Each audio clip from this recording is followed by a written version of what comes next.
Hi everyone, it's Ardith, and today I have a simple but beautiful and meaningful card using some of the newest Essentials by Ellen products that are now available in the shop.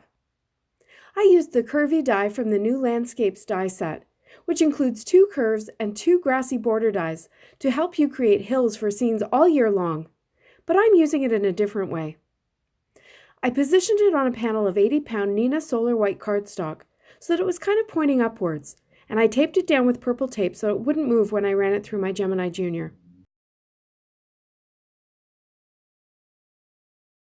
Next, I repositioned the die on the top half of the panel, with the left end of the die right up against the edge of the curve that had already been cut, and the other end up toward the top corner of the panel. This creates a kind of wonky triangle, I guess. I'm not really sure what you would call this shape, but it's kind of curvy and organic, and it's about to become fun. I grabbed a whole rainbow of my Copic markers. I think there's 12 in total, and I worked from the small end of my shape to the bigger end, in rainbow order. I tried to keep each of the colors about the same width, and where I didn't get a good blend between them naturally, I went back to the overlap with the previous color and tried to blend it out. I didn't worry too much about the blending because what I planned to do in the next step would obscure the coloring a little and make the blend appear more natural. Speaking of the next step, it's basically to paint over the rainbow using one of these Nouveau Dream Drops to give it a translucent, iridescent shimmer. If you haven't used Dream Drops before, they come in a number of shimmery colors. I've had mine for a couple of months now, and I've had no issues with them clogging, except for the white one, which somehow came with a clog in the nozzle. Hey, that happens in a manufacturing process from time to time, so I just tried clearing it with a pin.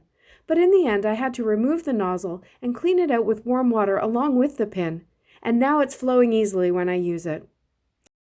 You can see that the colors are soft and pretty, and after squeezing them out, they settle nicely into round little dots, perfect as pearly embellishments. I'm using the white one, called Cloud 9, in a different way today.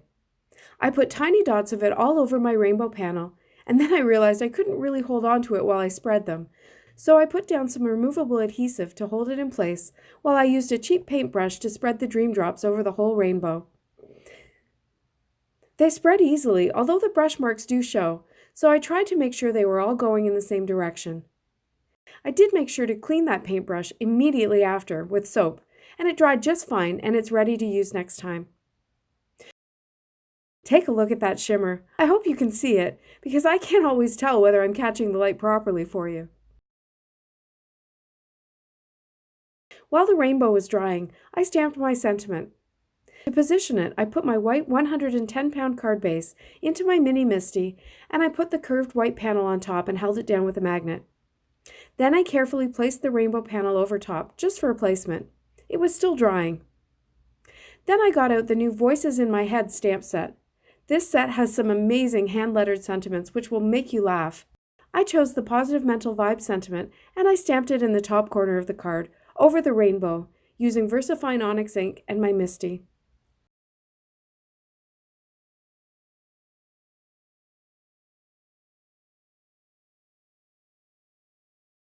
Then it was time to assemble the card. The rainbow panel dried fairly quickly, maybe 10 or 15 minutes. It did warp a bit when I first put the Dream Drops on it, but it flattened out as it dried. I flipped the rainbow and the bottom half of the white panel over so that I could use plain clear tape to tape them back together. This created one panel and made it easier to pop it up with foam tape. I paid special attention to the left and right edges so that they wouldn't split apart. Then I used quite a bit of foam tape on the back of it, cutting it to approximate the curve shape on top.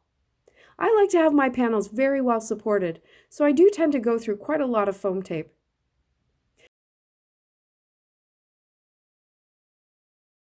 Then I used my MISTI to help me place the popped-up rainbow panel onto the white card base.